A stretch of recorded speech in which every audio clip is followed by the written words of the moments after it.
Welcome to Telangana వెలుగు. నేను మీ రాజు. So నిన్న 9,000 కోట్లు ఇస్తాం, అలాగే ప్రజాపాలన రైతుల కోసం ఉంది అని చెప్పేసి నేను 2-3 యాడ్స్ కూడా చూడడం అనేది జరిగింది, రైతు భరోసా దాని మీద.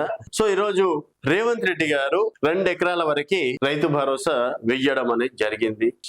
సో అందరు కూడా హ్యాపీగానే ఉన్నారు, 2 ఎకరాలు ఉన్న వాళ్ళు. సో గతంలో అందరికి రైతు భరోసా, రైతు బంధు వచ్చేది, రైతు భరోసాలో మాత్రం 5 ఎకరాలు 10 ఎకరాల వరకు వస్తుంది. సో ఇది కూడా ఒక మంచి నిర్ణయమే అనుకోవచ్చు. ఎందుకంటే అనవసరంగా పైసలు దుర్వినియోగం చెయ్యకుండా, నీలపాలు చెయ్యకుండా 20 ఎకరాలు 50 ఎకరాలు 100 ఎకరాల వాళ్ళకి ఇవ్వకుండా 10 ఎకరాల వరకు ఇచ్చినా కూడా దాదాపుగా 85% రైతులు ఈరోజు 10 ఎకరాల వరకు ఇచ్చినా కూడా 85% రైతులు ఈరోజు బాగుపడే అవకాశం ఉంది.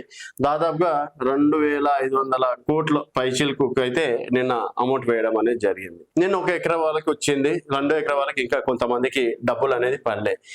గతంలో కూడా సిద్దిపేట జిల్లాలో ఇదే విధంగా స్పీచ్లు ఇచ్చి కేసీఆర్ ని తిట్టి, కేటీఆర్ ని తిట్టి, ప్రజాపాలన ప్రభుత్వాన్ని పొగిడించుకొని చాలా వరకు మంత్రులు స్పీచ్లు ఇచ్చి, ఎమ్మెల్యేలు స్పీచ్లు ఇచ్చి చాలా బ్రహ్మాండంగా దాదాపు 5 కోట్లు 10 కోట్లు ఖర్చు పెట్టి మరి రైతు భరోసా డబ్బులు వెయ్యడానికే 10 కోట్లు ఖర్చు పెట్టి సభలు నిర్వహించి అడ్వర్టైజ్మెంట్లు ఇచ్చి పేపర్లలో, ఫ్లైఓవర్ల మీద ఎక్కడ చూసినా కూడా ప్రజాపాలనలో రైతులకు సంతోషం, ఇదేదో కొత్తగా ఈ రోజే రైతులకి డబ్బులు ఇస్తున్నారు, ఇంకెప్పుడు ఇవ్వలేదు, రైతుల కళ్ళలో ఆనందం చూస్తున్నారు అన్నట్టు కూడా సరే పబ్లిసిటీ చేసుకున్నారు.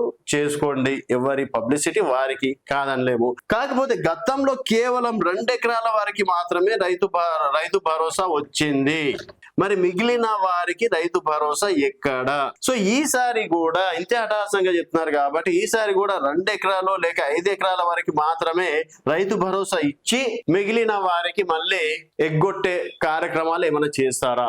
అండ్ ఇక్కడ ఇంకో లాజిక్ ఏంటంటే, ఒకవేళ అందరికి రైతు భరోసా డబ్బులు కనుక పడితే డెఫినెట్ గా త్వరలో ఎంపీటీసీ జెడ్పీటీసీ ఎన్నికలకు ముహూర్తం దాదాపుగా ఖరారైనట్టు కూడా ఈ సందర్భంగా చెప్పుకోవచ్చు.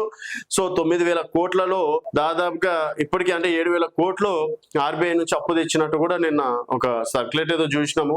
మరి 9,000 కోట్లు అయినా సరే ఈసారి రైతు భరోసా వేస్తారా? ఇప్పటి వరకు రైతులకు అనుమానం ఒకటి, అరే గతంలో కూడా 1 ఎకరాకి సిద్దిపేటలో, ఇంకో ఎకరా వెయ్యడానికి జగిత్యాల జిల్లాలో సమావేశాలు పెట్టడం అనేది జరిగింది. సో ఒక్కొక్క ఎకరాకి దాదాపు 1 ఎకరాకి డబ్బులు వేయడానికి 10 కోట్ల రూపాయలు, 10 కోట్ల రూపాయలు అనవసరంగా ప్రజాధనాన్ని వృధా చేయడమే. అంతే తప్పించి ఆ 10 కోట్లు ఇంకొంతమంది రైతులకైనా సరే అట్లీస్ట్ రుణమాఫీ, ఇంకా బోనస్ పైసలు ఇంకేదో దానికైతే వస్తాయి. అండ్ ఈసారి మాత్రం అందరికి వెయ్యాలని చెప్పేసి రైతులు కోరుకుంటున్నారు. ఈసారి కూడా ఎగ్గొడితే మాత్రం డెఫినెట్ గా మరోసారి మీరు ఎన్ని సభలు పెట్టినా కూడా రైతుల దగ్గర నుంచి పాజిటివ్ న్యూస్ అయితే ప్రభుత్వానికి వచ్చే అవకాశాలు మాత్రం ఉండకపోవచ్చు. అండ్ బట్టి గారు మాత్రం దాదాపు అందరికి వేసిన తర్వాత మదిరలో ముగింపు సభ ఉంటదని చెప్పేసి అన్నారు కాబట్టి మేబీ ఈసారి అయినా సరే అందరికి వేస్తారా లేదా అనేది వేచి చూడాల్సిన విషయం. చూస్తూనే ఉండండి తెలంగాణ వెలుగు.